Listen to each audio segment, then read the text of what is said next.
पाई नहीं जा सकती।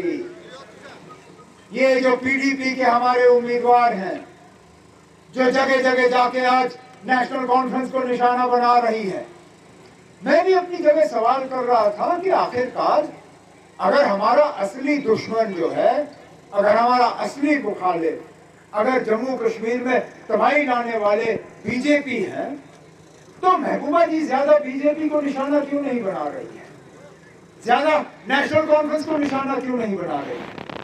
और मुझे कल अपने सवाल का जवाब मिल गया है। हैरान हुआ नहीं, वैसे इतना भी हैरान नहीं हुआ क्योंकि हमें मालूम था अंदर अंदर से क्या पक रहा है, लेकिन तब भी मुझे पता नहीं था कि ये बात खुल के सामने आ जाएगी। लेकिन मैं शुक्रगुजार हूं सुरनकोट के उस लीडर का जिसका नाम मुश्ताक बुखारी साहब है। उन्होंने खुल्लम खुल्ला आज ये बात कह दी कि बीजेपी जो है वो यहाँ पे महबूबा मुफ्ती की मदद कर रही है, सीधा। और बिल्कुल 2014 के हालात जो है वो दोहराए जा रहे हैं। यही 2014 में इन पीडीपी वालों ने हमारे साथ किया, यहाँ वोट मांगे बीजेपी के खिलाफ, लेकिन फिर जाके बीजेपी के साथ हाथ मिलाया। यहाँ कितने नौजवान हैं जो आज भी दर बदर जेलों में ठोकरें खा रहे हैं? कितने नौजवान हैं जिनके माँ बाप के पास किराए के लिए पैसा नहीं है कि वो जेल जाके अपने बच्चों को मिले? ये बीजेपी का करना, जो बीजेपी दावा करती है कि 5 अगस्त 2019 के बाद यहाँ हालात में तब्दीली आई। अरे तब्दीली तो तब आई जब आपने जेलों से को यहाँ के नौजवानों से भरा। लेकिन इंशाअल्लाह इस इलेक्शन के बाद एक दूसरा इलेक्शन आना है। अभी तो आपने मेंबर पार्लियामेंट दिल्ली भेजना है जो आपके हकूक के लिए लड़ेगा, लेकिन अगस्त सितंबर में यहाँ एमएलए का भी इलेक्शन होगा। आपने एमएलए बनाना है, मिनिस्टर बनाना है, आपने यहाँ वजीर आला बनाना है। मैं आप लोगों को यकीन दिलाता हूँ कि एक एक नौजवान जो जेल में है उनको हम केस रिव्यू करके रिहा करने का काम करेंगे, ताकि यहाँ पे जो खौफ और डर का जो माहौल है, उस खौफ और डर के माहौल को हम यहाँ से जो है उठा के ले जाएंगे। आपके दिलों में कोई हमदर्दी नहीं है क्या? आप इस ज़ियारत का काम मुकम्मल नहीं कर पाए? आज आपसे वोट मांगेंगे, आज आपको धोखा देंगे, आज कहेंगे कि आपके मुतालबे हल करेंगे। अरे ना, ये करके दे देते तो मैं मानता। मैं आज और कोई बड़ा वादा आपसे नहीं करूंगा, लेकिन ये वादा जरूर करूंगा आपसे, इंशाल्लाह नेशनल कॉन्फ्रेंस का यहाँ से उम्मीदवार जीत के आएगा, हम आपकी ये ज़ियारत मुकम्मल करके आपके हवाले दे देंगे। जो काम हमने अधूरा छोड़ा, इंशाल्लाह उस काम को हम मुकम्मल करके रखेंगे। तो उन्होंने यहाँ लोगों की नुमाइंदगी की। मैं सबसे पहले तो उनसे ये सवाल पूछता हूँ कि खुदारा, जब हमने इस ज़ियारत के लिए 10 करोड़ रुपए रखे थे तो आप लोग कहाँ थे? आपकी सीट को इन बीजेपी वालों ने तितर बितर किया। समझ में नहीं आता है कहाँ काटा कहाँ जोड़ा।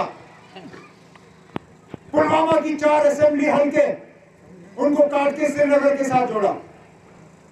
शुपैया का जो जिला है उसको आधा किया, वच्ची रखा यहाँ अनंतनाग के साथ, शुपैया काट के रखा श्रीनगर के साथ। रजौरी पुंछ, उसके 7 असेंबली हल्के जम्मू से काट के अनंतनाग के साथ रखे। अरे ना, जब हम रजौरी पुंछ से मुगल रोड के जरिए आते हैं तो पहले शुपैया टच करते हैं, लेकिन शुपैया अनंतनाग के साथ नहीं है, शुपैया श्रीनगर के साथ है।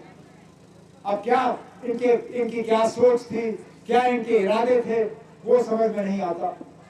लेकिन मैदान में हमें फिर उम्मीदवार वो चाहिए है जो कि दोनों तरफ के वोटरों को मिला के चले, जो कि दोनों तरफ के वोटरों की नुमाइंदगी करे, जो दोनों तरफ के लोगों के जज्बातों की तर्जुमानी करे।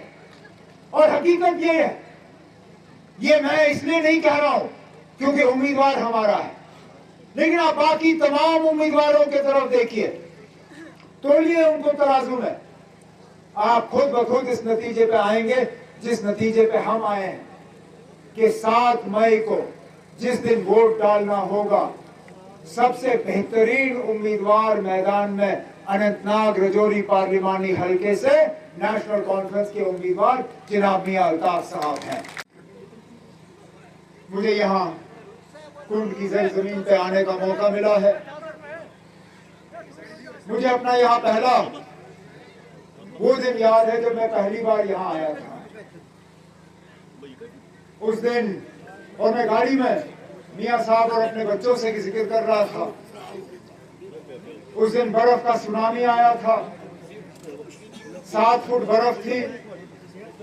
यहाँ तबाही और बर्बादी के अलावा कुछ देखने को नहीं मिला। उस वक्त आने का मकसद मेरा यही था कि आपके साथ हमदर्दी करूं, आपके मुश्किल में जरा सा काम आऊं। उसके बाद भी लगातार मेरी कोशिश रही कि इस इलाके के साथ जो है एक तालमेल बनाए रखूं।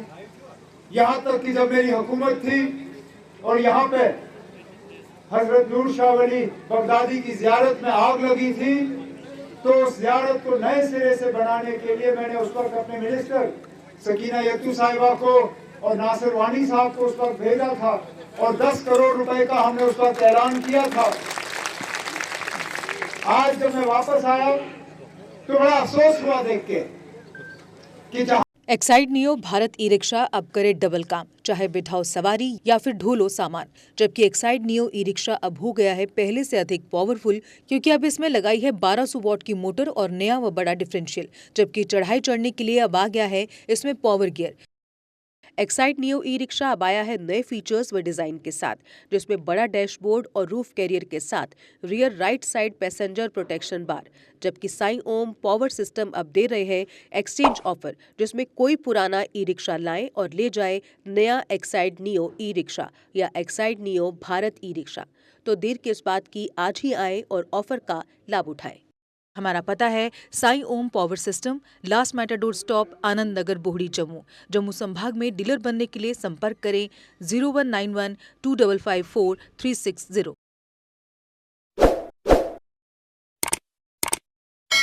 जम्मू कश्मीर की खबरों के लिए जुड़े रहिए जीके अपडेट के साथ।